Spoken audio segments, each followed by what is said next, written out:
Hi friends, welcome to Archana smart guide.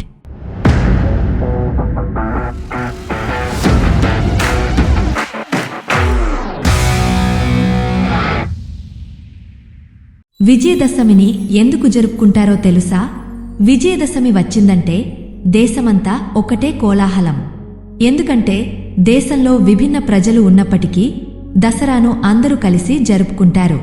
ఈ రోజు ఏ పని ప్రారంభించినా విజయం చేకూరుతుందని విశ్వసిస్తారు. అశ్వయుజ మాసంలో మొదటి 9 రోజులను శరన్నవరాత్రుల పేరుతో రోజుకో రూపంలో అమ్మవారిని కొలుస్తారు. చివరి 3 రోజులు దుర్గాష్టమి, మహర్నవమి, విజయదశమి. దసరా పండుగ జరుపుకోవడానికి ఎన్నో పురాణగాథలు, చరిత్ర ఉన్నాయి. దేవదానవులు కలిసి పాలసముద్రాన్ని మధించినప్పుడు విజయదశమి రోజునే అమృతం ఉద్భవించిందని ఇతిహాసాల్లో పేర్కొన్నారు. శ్రవణ నక్షత్రంతో కలిసిన అశ్వయుజ దశమికి విజయ అనే సంకేతముంది. అందుకే దీనికి విజయదశమి అనే పేరు వచ్చింది. తిథి, వారం, తారాబలం, గ్రహబలం, ముహూర్తం మొదలైనవి చూడకుండా దసరా పండగ రోజు చేపట్టిన ఏ పనిలోనైనా విజయం తథ్యం. చతుర్వర్గ చింతామణి గ్రంథం ప్రకారం అశ్వయుజ శుక్ల దశమి నాటి నక్షత్రోదయ వేళనే విజయం అని తెలిపింది. ఈ పవిత్ర సమయం సకల వాంఛితార్థ సాధకమైందని గురువాక్యం. సమిపూజ ఎందుకు చేస్తారంటే, సమిపూజ దశమి రోజు ఎంతో ప్రత్యేకమైంది. సమి వృక్షమంటే జమ్మి చెట్టు. పాండవులు అజ్ఞాతవాసంలో తమ ఆయుధాలను సమి వృక్షంపైనే దాచిపెట్టారు. ఈ సమయంలో విరాటుడి కొలువులో ఉన్న పాండవులు ఏడాది అజ్ఞాతవాసం పూర్తి కాగానే ఆ వృక్షాన్ని ప్రార్థించి తిరిగి ఆయుధాలను పొందుతారు. సమీవృక్ష రూపంలో అపరాజితాదేవి ఆశీస్సులు పొంది కౌరవులపై విజయం సాధిస్తారు. రాముడు విజయదశమి నాడే అపరాజితాదేవిని పూజించి రావణుడిని సంహరించాడు. తెలంగాణలో సమీపూజ తర్వాత పాలపిట్టను చూసే సాంప్రదాయముంది.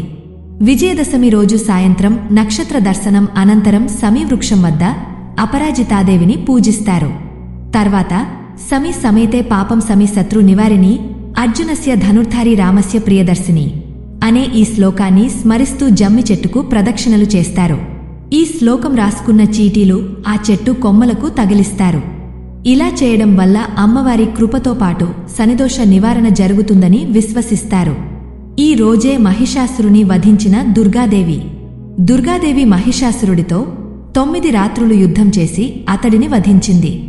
ఈ సందర్భంగా 10వ రోజు ప్రజలంతా పండగ జరుపుకున్నారు. అదే విజయదశమి. దేవి పూజా ప్రాధాన్యత ఈశాన్య భారతదేశంలో అధికంగా ఉంటుంది.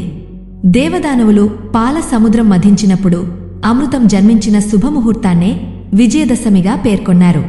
పాలపిట్టను ఎందుకు చూస్తారంటే, దసరా పండుగకు నీలి రంగులో మెరుస్తూ కనిపించే పాలపిట్టకు సంబంధముంది. నవరాత్రులు పూర్తయ్యాక విజయదశమి రోజున పాలపిట్టను చూడటాన్ని అదృష్టంగా, శుభసూచికంగా ప్రజలు భావిస్తారు. ఎందుకంటే దసరా అంటేనే చెడుపై మంచి సాధించిన విజయానికి గుర్తు.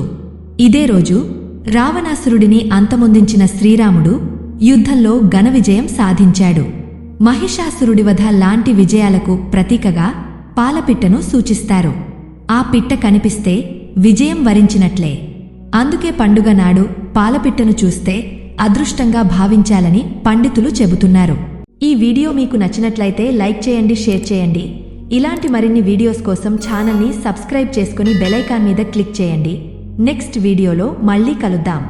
Thank you.